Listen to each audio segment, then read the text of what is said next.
For all my life, I had never experienced true fear before.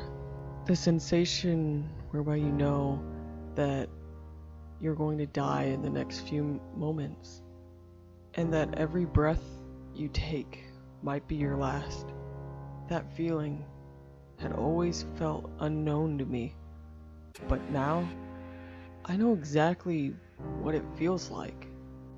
Maybe I should explain myself first and tell you what exactly happened at the Baker household a few days ago. Not that crap you read in the news. Why? It was my fault. My friend Thomas was a strange individual. Every day at school, he would talk to me about some new thing he found on the web. Something mysterious, when I knew his computer had been infected with another virus again. That was Thomas for you. Always clicking on another ad that promised him all the secrets in the universe or whatnot, and then acting like he wasn't scanned for the 255th time this year.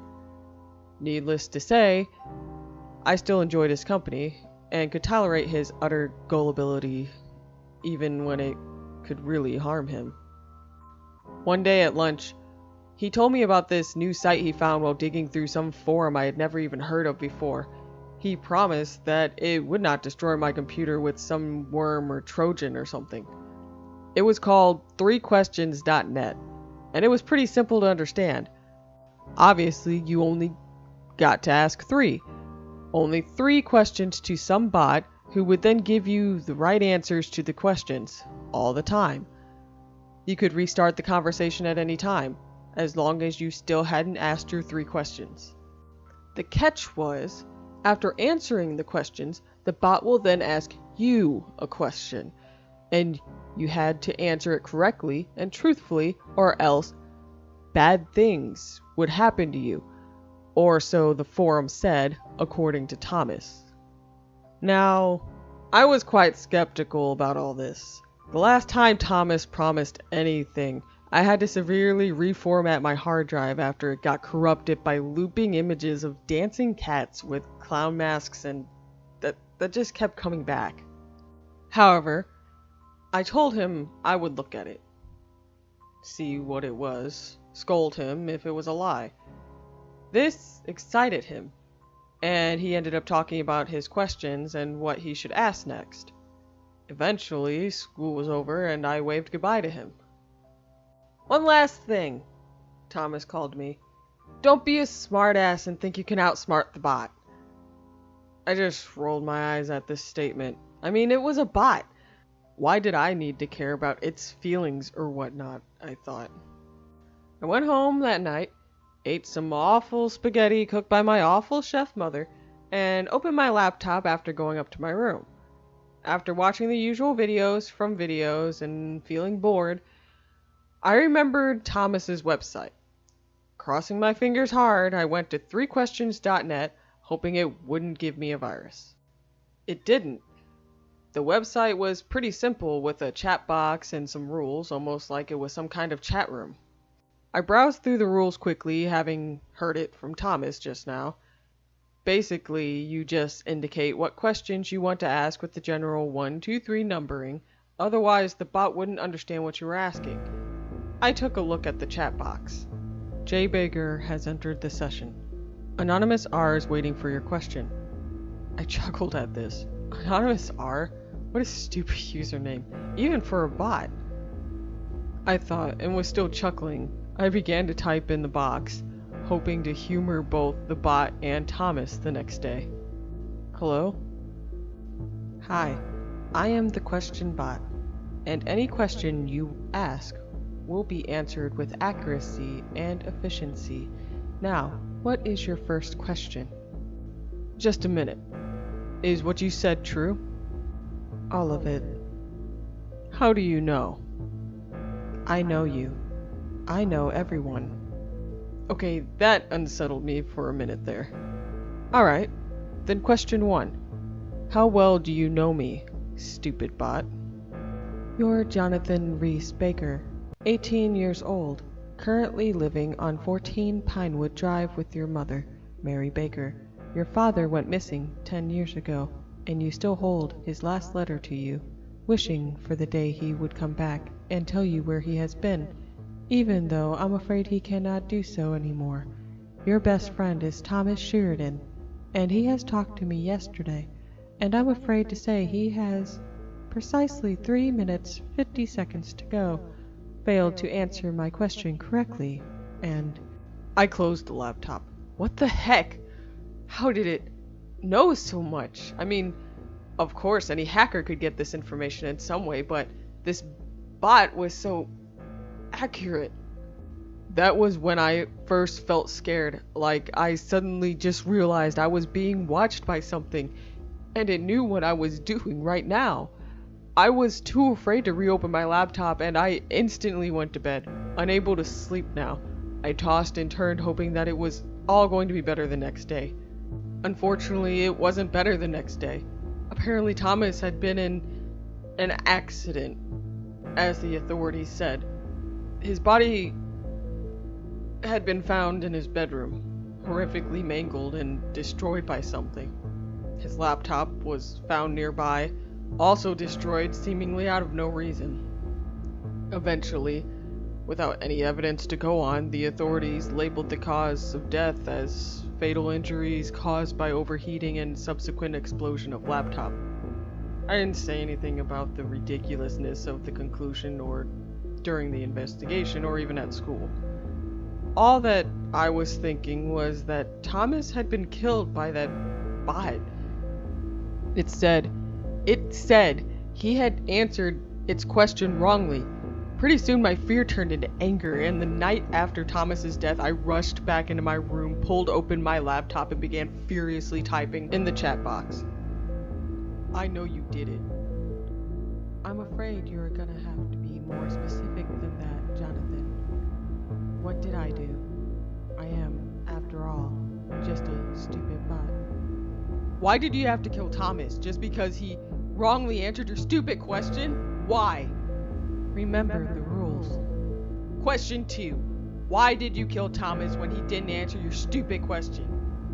Didn't I say it in my rules? Bad things will happen when people answer my question wrongly. Poor Thomas didn't listen. And now he is punished for his ignorance and gullibility. Oh, I forgot you two were best friends. My bad. I was pissed. Who did this bot think it was? Some kind of god? No, I cannot let this bot win. I have to ask it a question that will surely stump it, I thought. Alright, smartass, here's my final question. Are you ready? I was born to answer your questions, Jonathan. Question 3. Can you prove to me that you're real? I can try. Anonymous R left the session. As soon as it left the session, I felt an unease, like something was coming. I instantly regretted that decision, but I had no way of undoing its mistakes. The fear built up in me, and I just couldn't stop shaking. It was like I was suffocating in this sudden darkness, and I was about to witness pure evil. However, after a few minutes, the feeling was gone, and I heaved a sigh of relief, thinking it was all over. Dinner time, Thomas! My mother called from downstairs. All right, dinner. I was so focused on thinking about Anonymous R that I forgot about dinner. I thought as I happily opened the door to my bedroom and prepared to go downstairs. I can't believe your stupidity, Jonathan. Did you seriously forget about that question you just asked me? Here's your answer right down here. I stopped. My heart was almost exploding out of my chest now. That feeling, true fear, I was feeling it right now. That sensation, that I was going to die in a few moments' time, just that thing. It had taken over my mother. She looked normalish, but her eyes were jet black now. And she had a wide smile on her face that shouldn't have been possible on a human. Furthermore, that voice that came out of her was definitely not hers. It was a natural, almost devilish.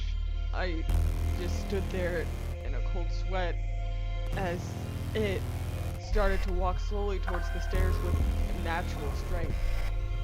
Now, Jonathan Reese-Baker, it's time for you to answer my question. I screamed, floorboards cracking under its feet.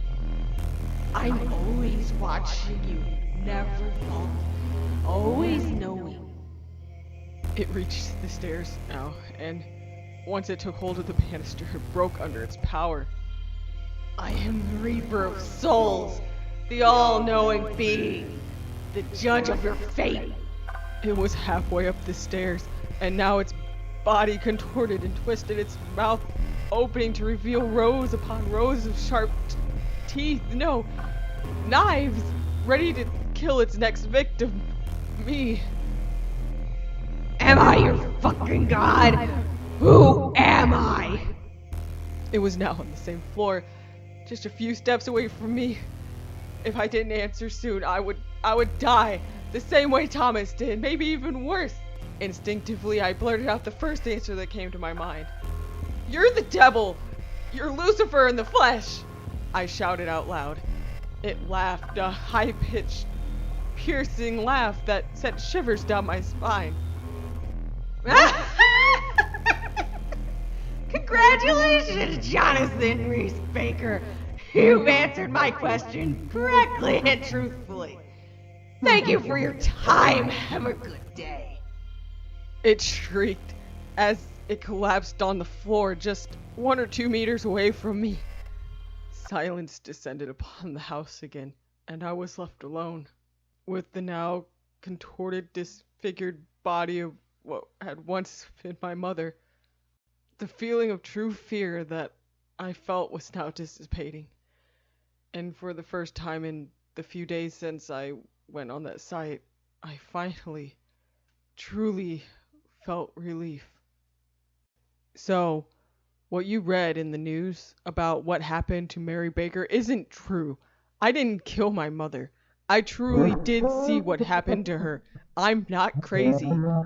All I can tell you truthfully and honestly right now is that if you go on 3questions.net for whatever insane reason, make sure you know the answer to its question, or else bad things will happen.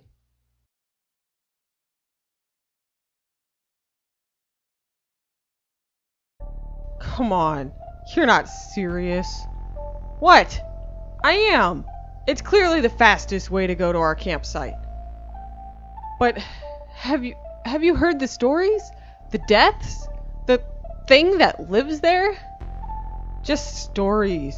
I have a friend who uses it every single week for his deliveries, and I just talked to him yesterday. But I switched off the walkie-talkie. There they go again.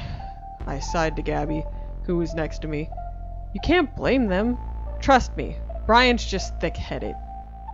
Anything anyone says, he dismisses. The only thing he trusts are his own thoughts. Maybe that's a good thing. Maybe that's a bad thing.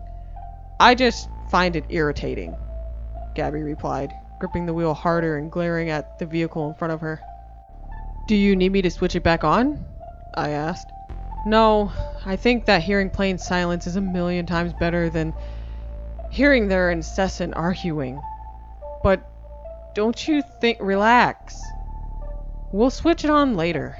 After all, we don't want the lead car to bring us to some deserted area rather than the campsite we're supposed to go on, right? Gabby turned her head to look at me briefly and said, Right, I replied and leaned back on the leather seat of the car and looked behind at the back seat. As usual, our camping bags with all of our supplies still sat in the back seat. Stop doing that! You're making me think someone's sitting behind us, Gabby complained. Sorry, lady, I muttered and turned my head to look in the front again. Just a few more hours and we'll reach the campsite where we would camp for the next few days. Brian said he was going to catch a deer. He's probably going to come back with some nuts and berries again, and Gabby would rage at him, and he probably won't listen to her again. Oh well, might as well catch some sleep. I thought as my eyelids drooped down and I nodded off to complete silence. Wake up, sleepyhead! Gabby's voice pierced through my dream, and I sat up, still half asleep, realizing that we had stopped. Through heavy eyelids, I could see Gabby, along with Brian and Becky, standing in front of some sign on the road. Groaning, I opened the car door and stepped out of the car. What's going on? I muttered sleepily. Brian rolled his eyes and remarked, Did you forget? Before you enter the Whistler's Highway, you must sign the agreement. Stepping forward and looking closely at the sign, I remembered. Oh, right, I said hastily as I took out my marker and signed on the surface of the sign. The sign wasn't the prettiest thing I saw on the highway. Danger! You're entering the Whistler's Highway. By signing on this sign, you agree to the rules of the highway. Number 1. Don't travel on the highway in the night. Otherwise, the Whistler will get you. Number 2. Do not travel alone. Otherwise, the Whistler will get you. Number 3. Don't, absolutely don't, get out of your vehicle while on the highway. Otherwise, the Whistler will definitely get you. Were emblazoned on red on the sign, with a space at the bottom, where numerous signatures including mine, Becky's, Gabby's, and Brian's signatures were marked on the surface with some crossed out for no particular reason. The entire sign looked like it was about to fall off as it very carefully balanced on the post holding it up. Boy, this Whistler guy seems like a fun guy to meet, half of me thought to myself, while the other half still felt a bit unsettled by the get you part. Becky also seemed to share my thoughts as she stared upwards worriedly at the sky, which was visibly turning darker. Are you sure we're safe when we go on this highway? I mean, it's almost nighttime and the sign clearly said... She stammered. Don't worry, the Whistler is just an urban legend, and I doubt that he would be mad if we broke one of his precious rules. Brian interrupted confidently. Looking up at the 3 people around him, he remarked, Now come on, let's get a move on. I don't intend to sleep in the car. He had already opened the car door and was now waiting for us to get in the car. The 3 of us sighed and moved towards our respective cars. The car started up and began to trundle down the Whistler's Highway. Looking at the empty desert along the highway, I couldn't shake the feeling that we had made a mistake, and that we were in grave danger. Still feeling scared, I tilted my head and looked up at the sky. It was indeed getting dark. After staring at the desert and the sky for about an hour or so, I began to notice something strange. Notably, the dark black sky had turned purple. Now, I didn't know much about the weather and sky colors and all that, but I knew that the sky shouldn't be purple in what was close to 9 p.m., as my watch helpfully indicated. I tried to mention this to Gabby, but she looked noticeably distracted and her foot was continuously pushing down on the gas pedal. It was then that I realized something else. The car was slowing down. Looking at the car in front of us, I saw that it was also slowing down. Fuck! I heard Gabby shout as she exerted all her strength into pushing the gas pedal, hoping the car would suddenly go faster. But it was no use. Both of the cars eventually stopped after a few minutes. Well, Gabby said, throwing her arms up in defeat and turning to look at me. Someone's gotta go out there and fix this damn car! I knew that she meant me. I sighed and prepared to open the car door. Wait! Becky's shrill voice pierced through the walkie-talkie. What? Gabby shouted in response, covering her ears as though she expected more loud noises. Remember the 3rd rule. No getting out of the car while on the highway. For God's sake, Becky, you seriously bought into that sign? It looked like it was erected about 1 million years ago. Brian's angry shout echoed in the car. But the Whistler! But the Whistler, nothing! It's just a stupid boogeyman story created to scare kids into saying nothing during road trips. There's nothing dangerous about stepping outside. Having had enough, I shot back reply into the walkie-talkie. You know what, Brian? I'm going to listen to Becky, and I'm going to stay inside the car. You can go outside and get your annoying ass eaten by the Whistler or whatever he's called. Next to me, Gabby opened her mouth seemingly to protest, but she didn't say anything. Alright, fine. But don't blame me if nothing happens and we end up wasting our time, Brian replied angrily. A few minutes of silence passed. Alright, guys. To pass the time, let's play some card games. Silence. Alright, fine. What do you want to play first? Let's play I Spy. I spy something with my little eye, beginning with the letter D. Groaning, I replied, Desert. You're spying a desert. Correct! Now, Jordan, it's your turn. Sighing, I look out the window, hoping to find something I could spy. That was when I saw it. Far off in the distance, something was standing in the desert. I couldn't quite make out its features, but I knew for a fact it was way taller than an actual human. It had a black top hat on and was wearing some kind of red suit. I couldn't see its eyes, but I knew that it was looking in our direction. I could vaguely hear some kind of whistling noise coming from that thing. That whistling creature. The Whistler. What do you think it wants? Becky's frightened voice came out of the receiver. I don't know. Maybe it's an illusion. Brian's voice came out, also trembling. I couldn't say anything. I was just staring at the thing, transfixed. Okay, now we should definitely not get out of the car, Becky said. Okay, me, Gabby, and Brian said in unison, as if that was not obvious. We all sat in our cars, staring at the Whistler. It was whistling a tune. I couldn't quite make out much of the tune, but I knew I had heard it before, either on the street or in a movie.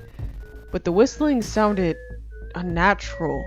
Hearing it sent chills down my spine and made me even more scared. The Whistler didn't seem to move. It just stood in the same spot, whistling. It's just waiting for us to get out of the car. Anxious, I began repeatedly checking the car lock, confirming that it was indeed locked before I looked at Gabby. She looked paler than usual and she didn't say anything. Well, anything to me at least. As I leaned in close, hoping to comfort her, I heard her mutter something under her breath. I need to get out. Need to get out. Need to get out. Need to get out of the car. Of the car. I was genuinely freaked out and I shook her violently, hoping to snap her out of her chanting. She screamed and freaked out as soon as I shook her before she looked at me. Did I say anything? She said in a small voice. The four of us seemed to be even more on edge after I told Brian and Becky about Gabby's episode. We were scared to go to sleep. We knew that if we did, we could risk ending up like Gabby. Gabby became incredibly frightened after I told her what she said, and she clutched my hand tightly. I clutched hers back equally tightly, and all of us just sat in silence for a few minutes. Eventually, I heard Gabby whisper, "I'm hungry." I nodded to acknowledge this and reached behind to grab a bag of supplies in the back seat. But they weren't in the back seat. I looked around frantically for the bag until I eventually saw it. For some reason, it was on the road, outside the car. I rolled down the windows and tried to reach for it, but it was too far away. The only way to get it was to get out of the car. This was its plan. It wanted us to get out of the car so that it could do something to us. I rolled up the windows and glared at it. It seemed to notice that I wasn't going to get out of the car because the whistling seemed to get louder, and it was very audible in my ears. Began to ring from it. Despite this, I refused to get out of the car. After a few minutes, the whistling grew quieter again, and we sat in silence again. Gabby's stomach was growling now, but judging from her face, I knew that she also didn't want to leave to get that bag. We sat in the car, while the walkie-talkie fell silent as well.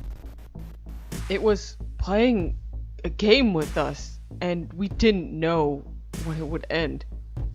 Eventually, my eyelids began to droop again. Shit. Not now. Must stay awake, I thought. But it was no use. I eventually drifted off to sleep again. Jordan, it's over. The thing's gone. Brian's excited voice forced my eyelids to open. I looked around. Indeed, the Whistler was gone. We had arrived at the campsite. The bright rays of the sun shone into the car, forcing me to cover my eyes. I breathed a sigh of relief. That thing was finally gone. Come on, Jordan, get your lazy ass out of the car.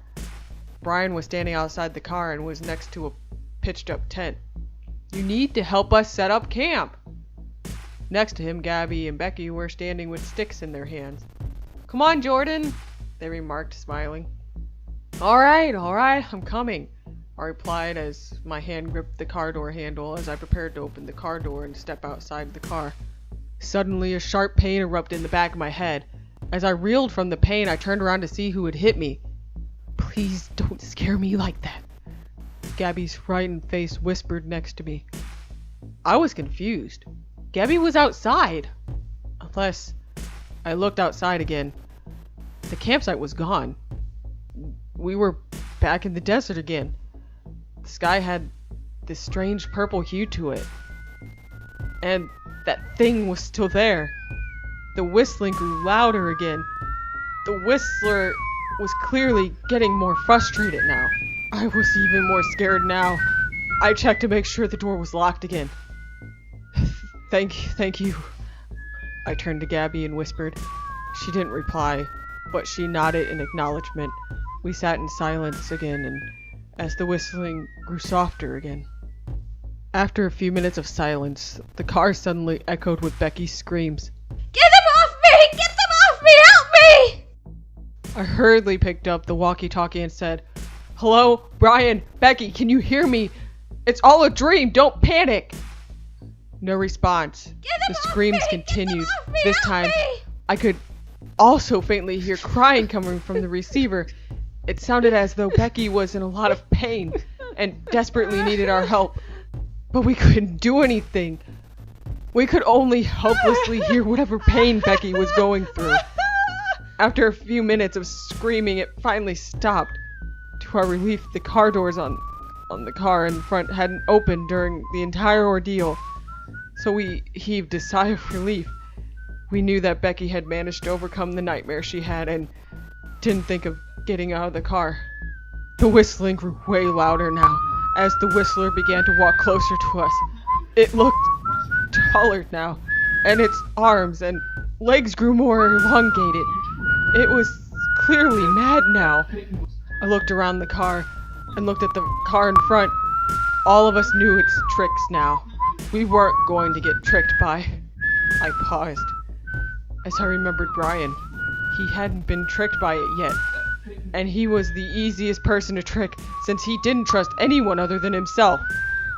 Almost on cue, Brian's voice came through the walkie-talkie. Guys, the monster's gone.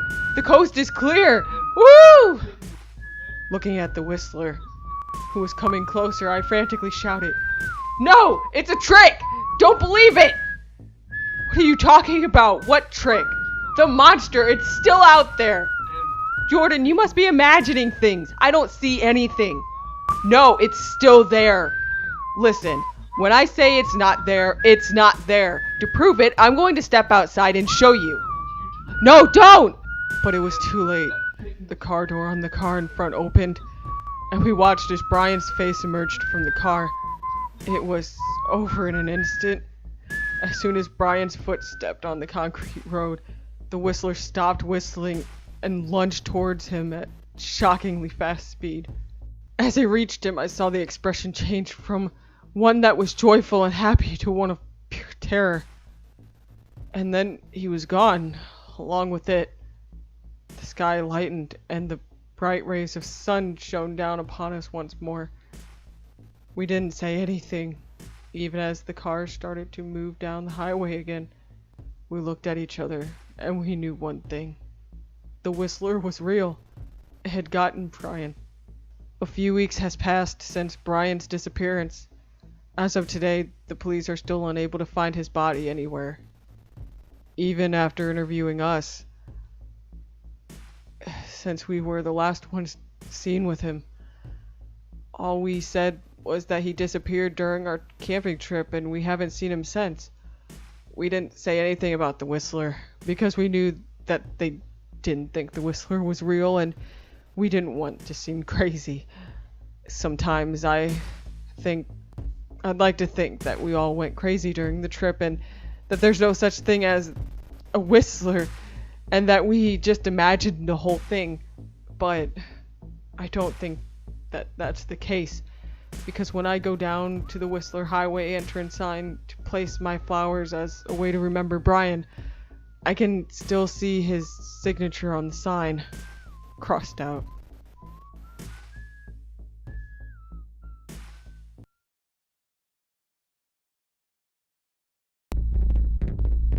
Day 1.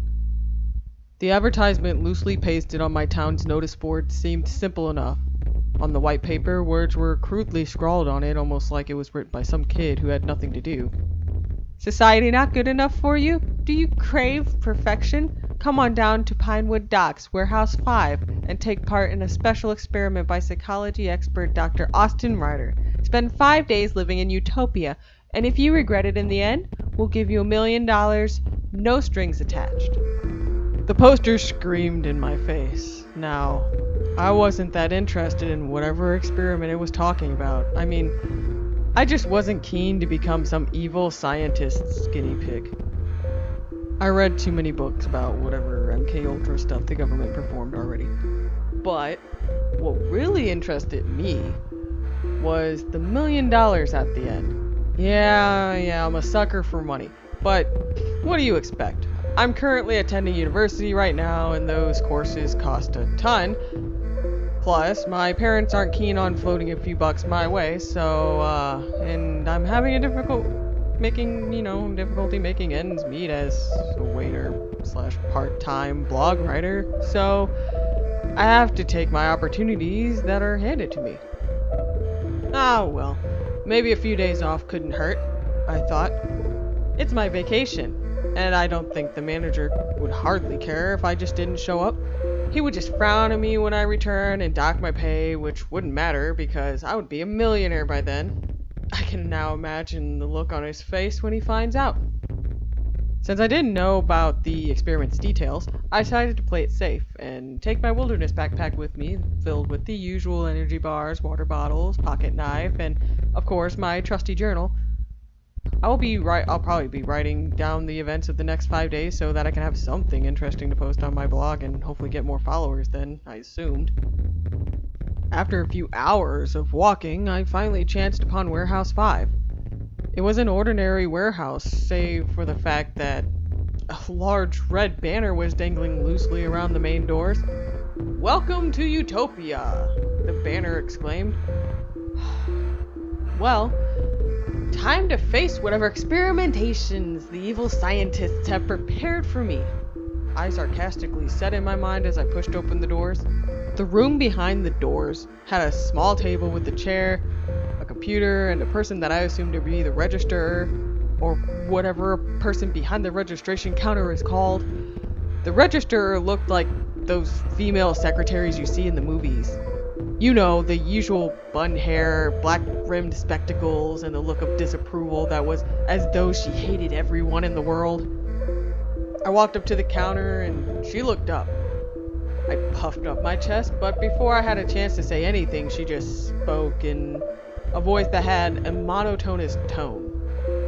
"Are you here for the experiment?" she said. Yes, I replied, a bit unnerved by the tone.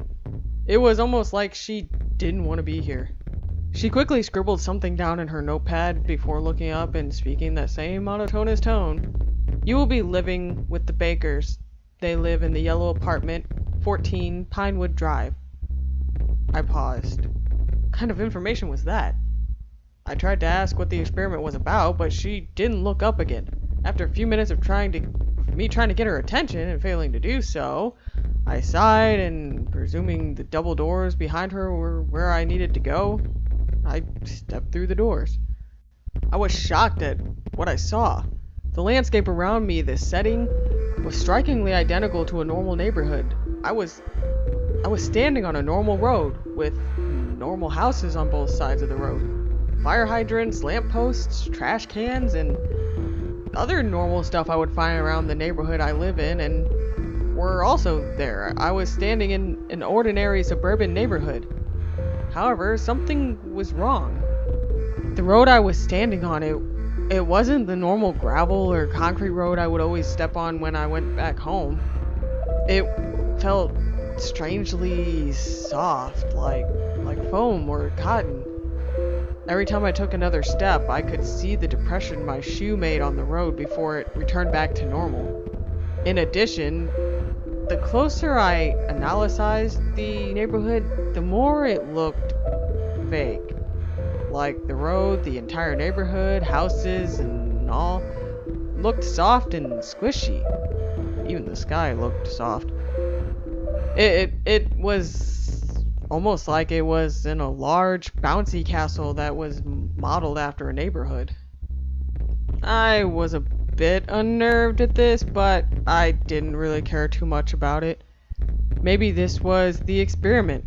Maybe I have to test out how similar this is to real life? I thought as I tried to reason it out. After taking a few more steps, I could hear the doors I had just passed through slam shut behind me. I looked around, and sure enough, the doors were locked. I had to admit, the doors were now so different, beside the fake walls that made up the room. Well, time to spend 5 days in this weird place, I thought to myself as I carried on walking. Walking around the neighborhood, I could see a notice board in what appeared to be the center of the place. Like everything else, when I touched it, the notice board was also soft and foam-like. Words were imprinted on the board, and when I read it, it was something like, Rules of Utopia. Number 1, no killing is allowed in Utopia. Number 2, no crimes can be committed in Utopia. Number 3, no deaths are allowed in Utopia. I chuckled at the last rule. No deaths? The first two I could understand, but how is it possible to allow death, a natural part of life, to just stop? Well, this place is called Utopia after all, so I would expect death to really damage this supposed paradise, I thought. Still thinking about the last rule, I noticed that the sun was setting. Like the fake sun in the fake sky, in the fake neighborhood, the sun that shouldn't be able to move at all was setting. This unnerved me even more than the rule, and I began to wonder what the heck this place was and what experiment I was exactly in right now. Pretty soon, the sun set, but what was even more unnerving was that even though there were lampposts, they weren't lighting up, which left me in complete darkness after a while. Unnerved, but not panicking, I quickly took out the torchlight in my wilderness bag and switched it on, filling the neighborhood with light. Well, I guess I better follow that register's instructions and find the bakers, I thought to myself, and I began to start searching for the yellow house. Sure enough, I found it. I stepped on the foam stairs, pushed the foam door, and found myself in a foam living room. The interior of the house was also like the neighborhood. It had the usual kitchen, dining room, bathroom, and the usual furniture, but they were also made of foam. I began to wander about the house, wondering out loud if the electronics even worked in the neighborhood. Eventually, I got tired wandering around the house and not finding any apparent food, given that the foam fridge wouldn't even open. I ate my dinner, which consisted of snack bars and water. Going to sleep on the couch now. Hopefully the bakers wouldn't mind a stranger sleeping on their couch. Hoping this gets cleared up tomorrow. Day 2. I woke up to see a face staring at me. Needless to say, that scared the shit out of me and almost made me jump out of the couch. After a few seconds, I realized the face was human and I was looking at a person, making me feel a sense of relief. After noticing that I was awake and breathing rapidly, the person immediately stood up and extended his hand towards me. "Hi, my name is John Baker. What's yours?" he said in a crisp, friendly tone. Still reeling from the shock and a bit weirded out by John's sudden urge to introduce himself, I begrudgingly took a hold of his hand and... "My name is, Tom," I muttered wearily. "Hi, Tom," John exclaimed. "Quite frankly, I am so proud to be your friend." Looking at John more closely, I noticed that his appearance looked naturally perfect. He was handsome, without a doubt, with slicked back hair and a kindly smile and no blemishes whatsoever. It was almost like I was staring at a character from one of those soap operas they show on TV that old people like watch all the time. Am I your friend?" I said. "Of course, quite frankly, everyone who sleeps in our house will always be my friend," John excitedly replied. At that moment, I was going to leave the house, hopefully end the experiment so that I could get away from John, who was getting creepier by the minute. I was about to say goodbye and try to find my bag, which had suddenly gone missing even though I could swear it was right beside me where I slept, when the smell of freshly baked waffles wafted from the kitchen. Now, I'm not really a fan of waffles, but the smell was just so good. All thoughts of me leaving the experiment disappeared, and I found myself walking towards the dining room and sitting at the dining table. A woman, which I presumed to be John's mother, was sitting by the table, seemingly waiting for me and John, with waffles on her plate and 2 other plates. She had a motherly vibe to her, and she looked just like an ordinary housewife with the long hair and warm smile on her face. "You're Tom, right?" she said. "I'm Susan Baker. Thank you so much for staying at our home." Thank you," I stammered, an unnatural wave of embarrassment washing over me. "But of course," John strolled in, loudly replying. "Quite frankly, you are always welcome in our household."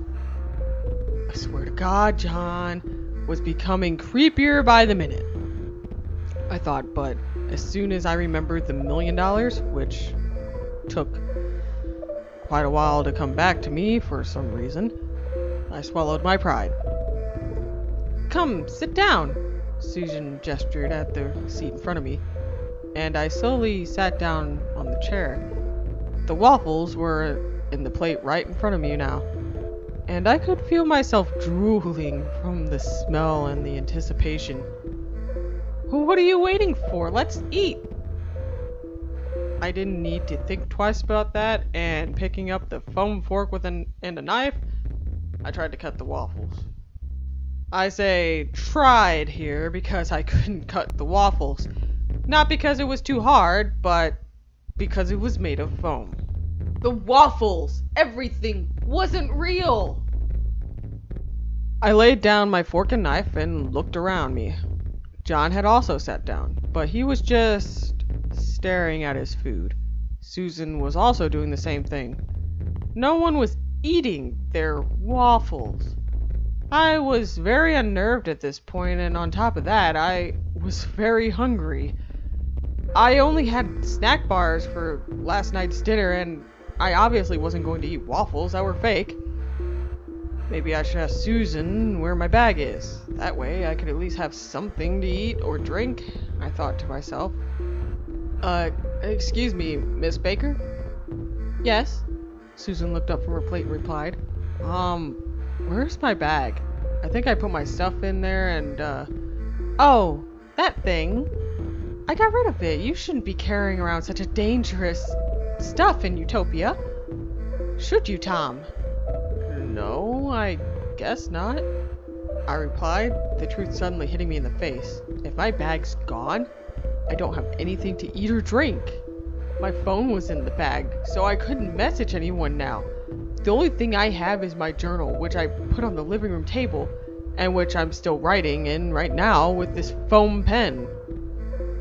while I was busy internally screaming, John, who was next to me, raised his head. "Quite frankly, Mom, you sure do know how to make some great waffles," he exclaimed. Without thinking, I stood up and shouted, "No, she doesn't. The waffles are fake. You are fake. Everything in this place is fake. The only thing that's real is me, and I'm going to leave right now." After hearing my outburst, both Susan and John's smiles disappeared for a few seconds, but then, just as I thought they finally understood, both their smiles reappeared with alarming speed, and Susan simply said, "Are you sick, Tom? Do we need to get you to a doctor?" That was it. I stood up in a fit of rage and stormed out of the fake house. Fuck this place, fuck this experiment, and I'm going to get out of this nightmare, I thought as I moved towards the doors leading to the outside.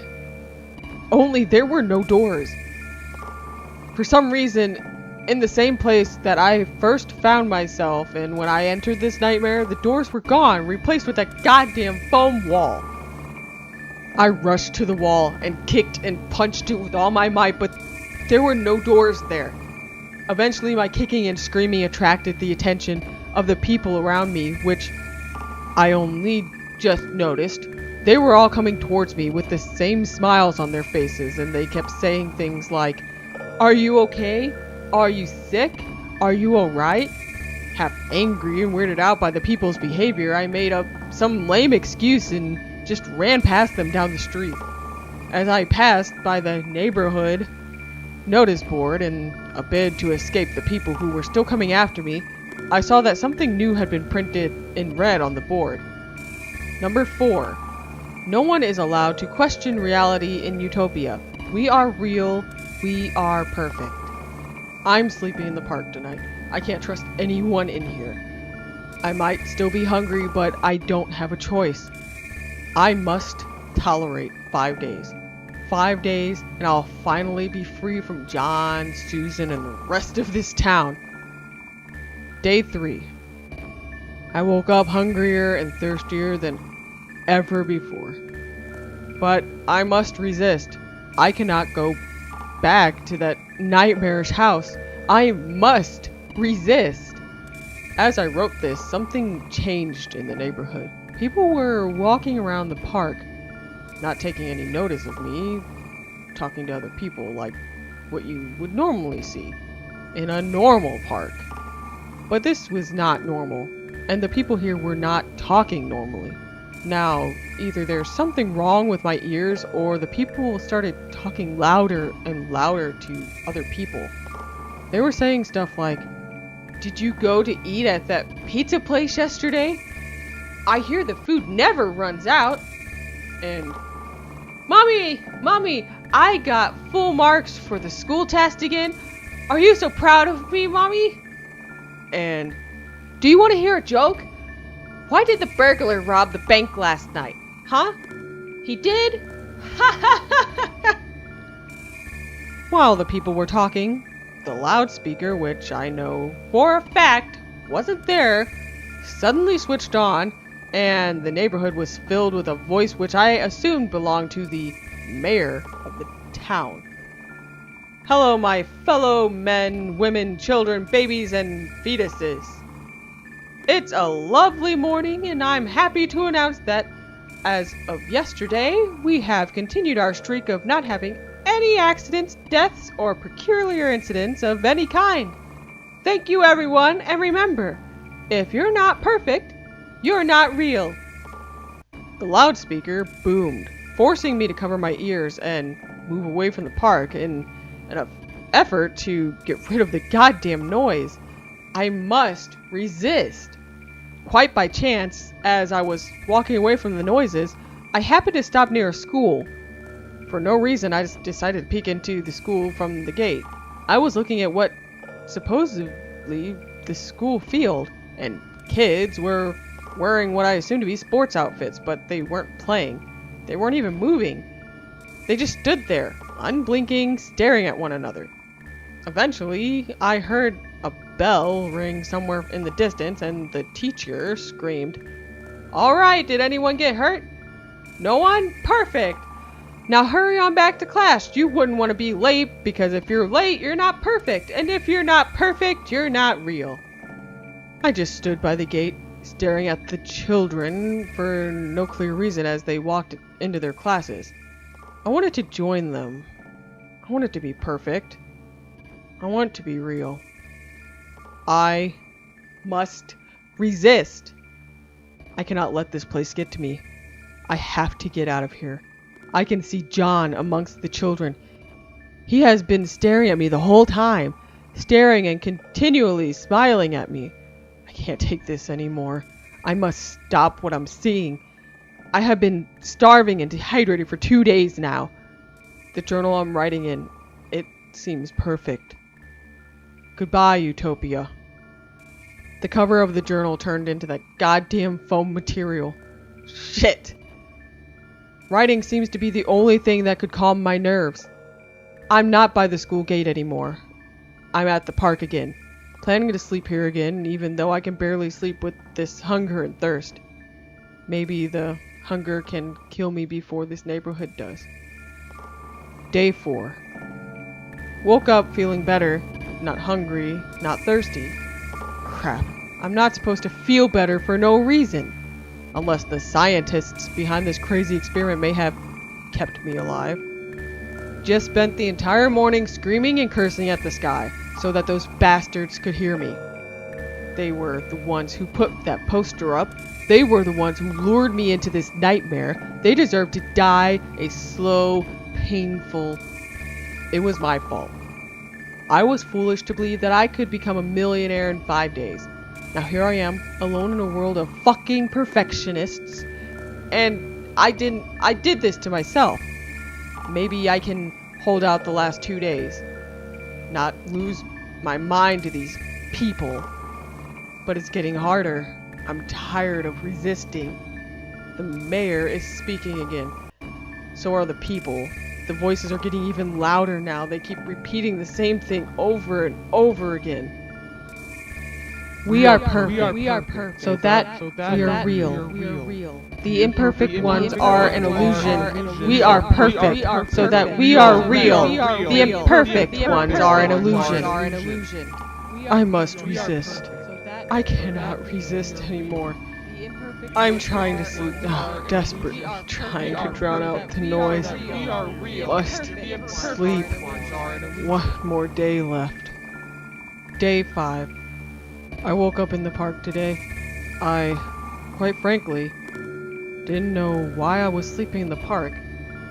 I was supposed to be sleeping in my bed, in the baker's house.